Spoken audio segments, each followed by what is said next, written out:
Aloha, dear friends. It's Dean over here at theparenthoodblog.com, creator of Parenting Obedient Kids and the Choice Empowerment Parenting Paradigm. So let me hit you with a couple of points here that go along with the last video that I posted. So if you haven't checked that out, pause this bad boy, go and check that puppy out. Come on back. Welcome back. So when it comes to whining, and I guess I'm focusing a little bit more on the little kids, they come out of nowhere and they're like, mommy, mommy, daddy, daddy, this or that, and I want this, I'm hungry, I want. So the first thing I do, and we talked about this last time, immediately I separate the issue that they're asking about, the hunger, the thing, the whatever, from the whining itself.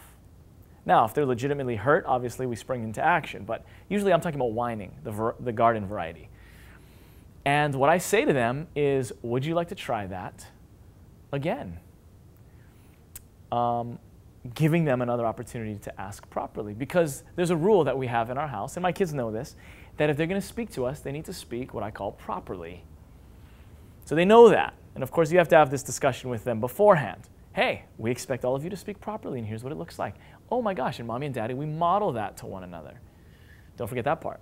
So I'll ask them and I'll say, honey, would you like to try that again? Or I'll ask it kind of like this. Is that the proper way to speak? And what's kind of cool about that question is that you're implying that there is a proper way to speak. You're not implying it. You're actually saying it, I guess. There's a right and a wrong way to talk to people, and the wrong way is whining, and the right way is to speak properly without whining, without that tone in your voice. And why is that important? Well, what's going on, as you can tell, is that's what choice empowerment is. They're confronted with a choice. Wait a minute, I want something. The only way I'm going to get it is by asking properly. I'm going to make a choice to stop what I'm doing in my laziness, my selfishness, my emotional laziness. I'm going to get control, and I'm going to try it again the proper way.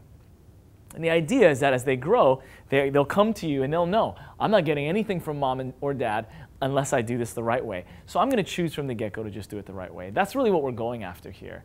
So there's a method to the madness, okay? That's the first question. I don't listen to whining is another thing that I'll say. There's just another option. So I'm like, Dad, blah, blah, blah. Don't stop what I'm doing in the coffee. I say, I'm sorry, I don't listen to whiners. I try not to say that one because I don't want to call them whiners, but I try to say more, hey, I don't listen to whining. Again, thought, choice, change, self-control, and they get to try it again. I don't even talk about their issue. We're not even at the issue yet. We just got to get past the whining thing. They know that. That's the barrier. They've got to make the choice to get over that wall, okay? Number 3, if it gets really bad, okay, starts to get nuts, or their small kind of tantrum is happening, things are escalating, again, we're not even talking about the issue yet. I'll give them some opportunities. If they're still freaking out, I'll say, honey, why don't you either go to your room or sit on the stairs or whatever it is that is a good place that's quiet.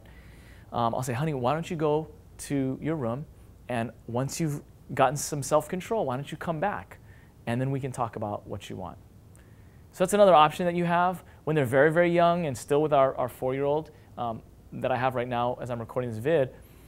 We call it the happy face. We'll say, honey, when you go find your happy face, then I can talk to you. It's something that my wife, I don't know if she learned it at her home or what, but I give her credit for that.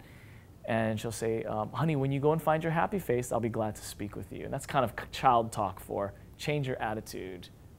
The sucker. All right, so number 4, affirm self-control. When our kids come and they're 6 years old or whatever, and you can tell they're struggling just to calm their voice, and they finally squeak out, Mommy, can I please have a snack? And they're using 100% of their energy to do it. Well, you have to affirm that. And you have to say, honey, good job. And before you even reward them with the thing that they're asking for, affirm in front of everybody that they used self-control. Honor that, yeah? Esteem it and celebrate self-control in your house. And when you do that, yeah, I think it helps kids to realize that's the path that I want to go down. It's a great place to live, and it's how I get what I want, or at least start the discussion with mom and dad about what I'd like to have in my life. A few little tips and tricks, hopefully they're a blessing to you. If they are, share this vid with some friends and family who could use some help. I mean, who doesn't need some help in this battle over whining? And there's a ton more for us to talk about in this area. We cover a lot in our parenting course. But make sure to connect with us at theparenthoodblog.com for more ideas and discussion, as well as if you haven't signed up for our in-depth video training, it's free, over at parentingobedientkids.com. You can do it, Mom and Dad. I believe in you. That's why I'm doing this. Love you. Bless you. Bye.